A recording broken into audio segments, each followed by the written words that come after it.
Hello, welcome back to the Women's Football Chat. Today we're talking about the FA Cup semi-finals this weekend.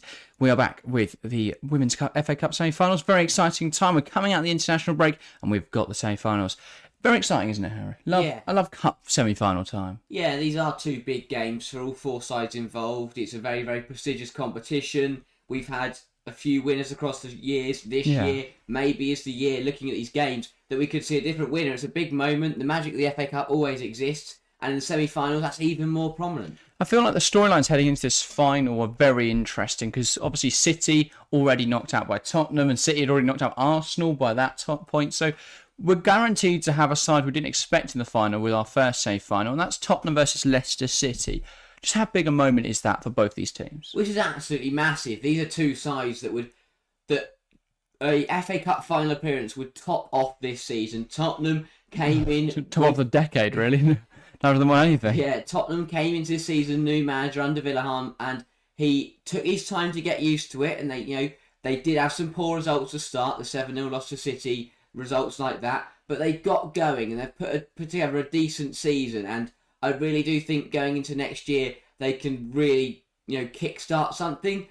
Getting to the FA Cup final would do that. And for Leicester again, with everything that's happened off the pitch, I'm sure that Jennifer Foster would love to get her side into an FA Cup final. How big would that be for the club, for the fans, after everything that's happened this year, to get back, into a good position to end the season on a high by getting a trip to Wembley? Yeah, I'm just going to touch on Tottenham and then we'll talk more about the Leicester situation. But with Tottenham, I think this is a chance for them to really have a landmark moment and make a statement that it's not just that they're able to take on some of the big guys occasionally, is that they're here and they want to compete for titles and trophies and they want to be a seriously taken side in the women's game.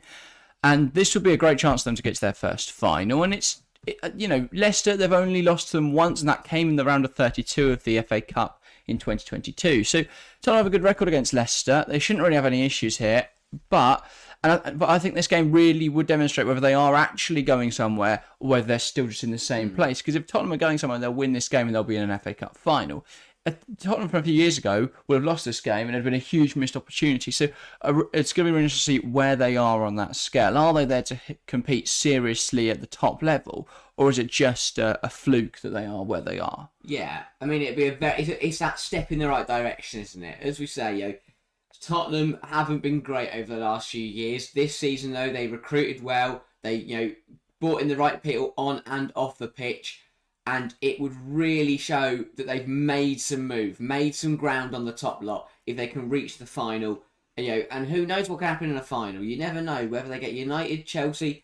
Who knows what can happen in a final? They're 2 games away from winning the FA Cup. It's as simple as that. And that's the way you've got to look at it for both sides, really. But for Tottenham, it would be a landmark in their history in the women's game if they could win this semi-final. Yeah, I think it would cap off what's been a really strong season for Tottenham. I think that obviously beating Arsenal was a really poignant moment for them because that's something they've never done before. I mean, they've still got another game against Arsenal as well. They could win that. So really good stuff from Tottenham.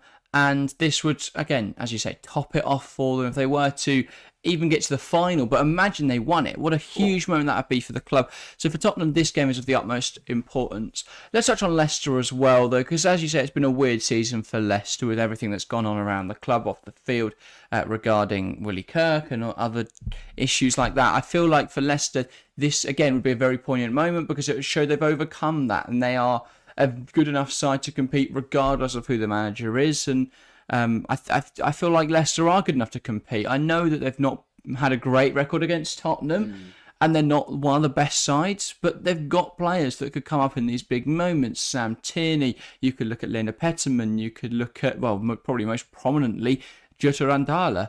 I feel like Leicester could give this game a really, really good go. Yeah, and I think the one thing Leicester have, and I think what this whole situation has brought to them is that togetherness, is that fight, and that is exactly what you need in a semi-final. Work together, that team spirit that can get you across the line in some games. And they've got familiarity. Obviously, it was the assistant manager they just promoted up in Jennifer Foster.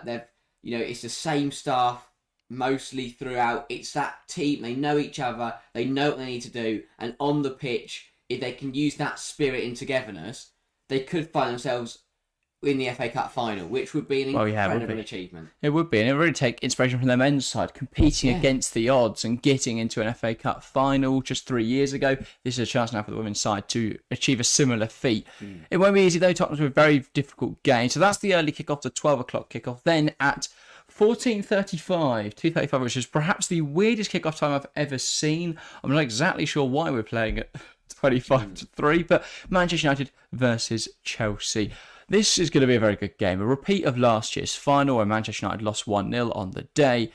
And for United, this is a huge moment. They've had a really difficult season. They lost Alessia Russo and at the start of the season. They didn't really replace her. Ella Toon's not performed well this season. That's been a huge issue for United. Yeah. And that's impacted the rest of their team because they've not really performed very well. They've not scored a lot of goals. They've not beaten the big sides. I feel like this is a huge moment for them then, because United will be going into this summer looking at the transfer market and looking to improve their side. If they can go to players and say, look what we managed to do last season, despite the struggles we had, we still won an FA Cup, and that's what it means to be a Man United player, then that's a big pulling force that they add. If they lose this game to Chelsea, though, I think it just provides further proof of how far away they are from Chelsea right now. Because the pressure's on Chelsea. There's Chelsea have to win this game. They were on for a quadruple. They've lost the Conti Cup. Now that's going to be weighing on their minds as well because they haven't had another game in between the two. They come into this game knowing they have to win it. If not, this season's quickly looking like it will be a failure. If they were to lose the Conti Cup final, get knocked out in the same as the FA Cup, there's a very good chance they don't win the WSL this season. The Champions League's a pot shot anyway.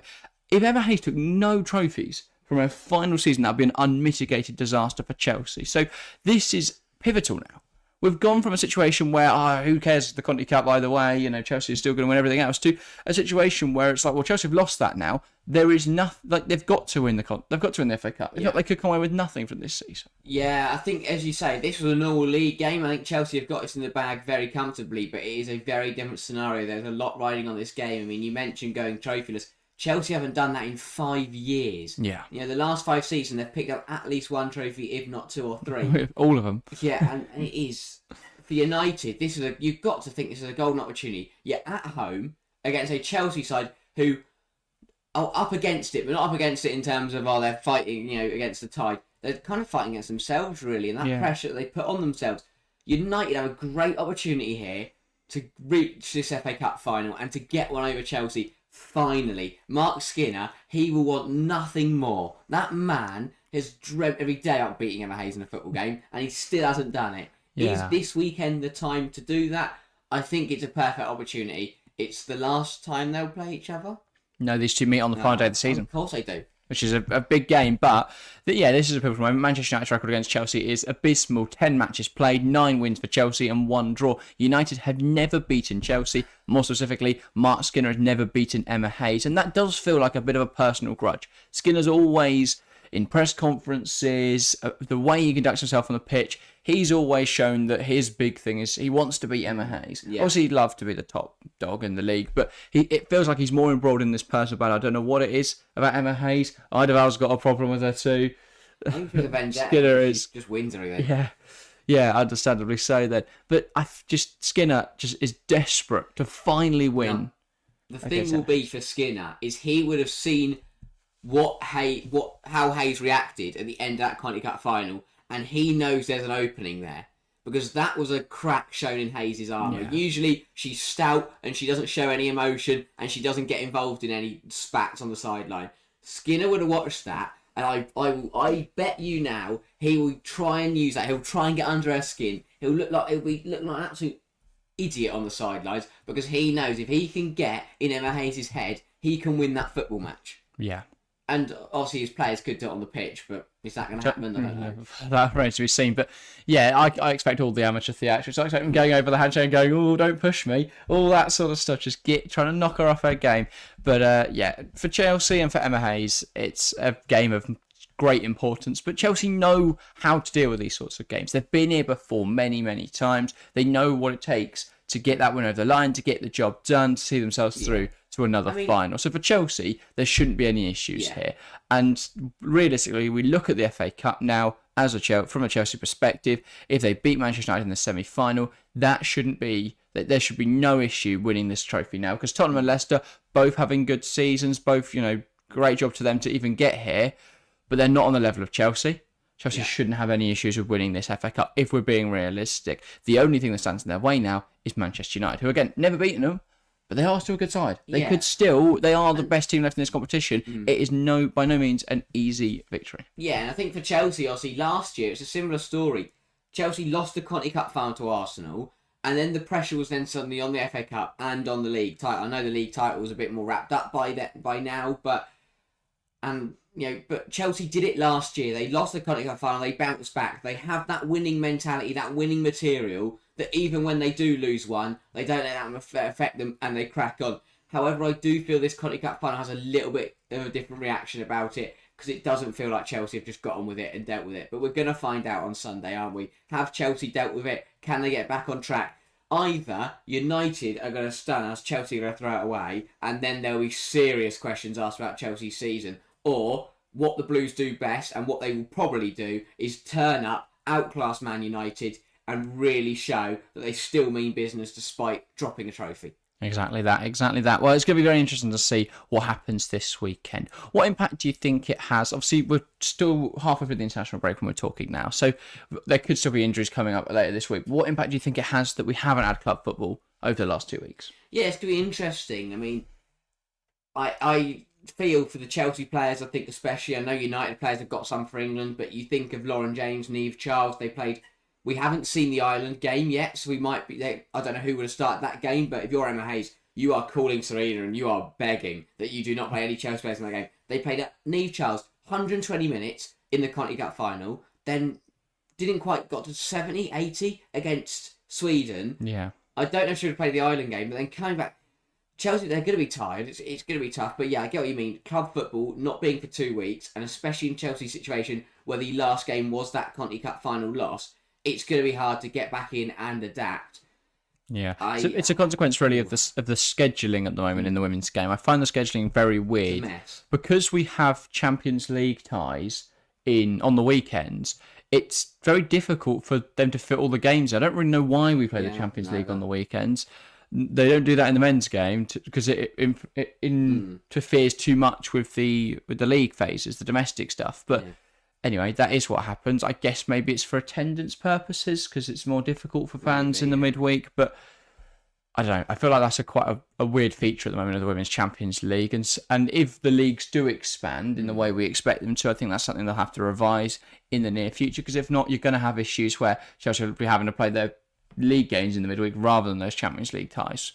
Anyway, it's going to be very interesting to see. I feel like you could do with one less international break at the moment in the women's game. We don't need the one we're in right now. We could have played these qualifiers 2 months ago or a month ago when we were playing friendlies. Yeah. And that would have made a whole lot more sense because then we could have no international break now and either rest or a game. I think Chelsea would have loved to have played a Bristol City or a Brighton or West Ham, someone like that this week just to get over that loss to Arsenal. Instead, they come out of an international break, which might actually be a good thing. You know, we could look at it both ways. It might be a really good thing for them to get out of the Chelsea camp, just get away from that negative of the final, go and play for their nations and come back reinvigorated, hopefully. Or they get loads of injuries and we cry.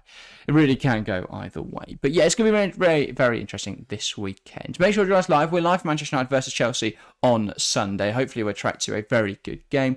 Obviously, we will be building up for that, as always, 15 minutes before kickoff. The weird kickoff time again. And we'll probably be talking about the Tottenham Leicester game because that game will either be over or in extra time by that point. So it will be very exciting. So join us this Sunday to see who reaches the FA Cup final. But I'm very excited. We've got a very exciting next 2 months for the women's game. We've got Champions League semis. We've got FA Cup semis. We've got the end of the WSL season. Everything's coming up now. Very exciting times. So make sure to join us for all of it and subscribe so you can get involved in all of it. But that's everything from us today. Harry, any last words? I think they're going for 2 very, very good games of football. Hopefully so. But that is everything. So thank you guys very, very much for watching. If you want to keep watching our content, there's a video on screen now that you can click and go and watch that. I think it might be our Conti Cup final breakdown where we talk about the action, talk about why Chelsea lost that final and what Emma Hayes got wrong. That's everything from us this week. Thank you guys very, very much for watching and we'll see you next time. See ya.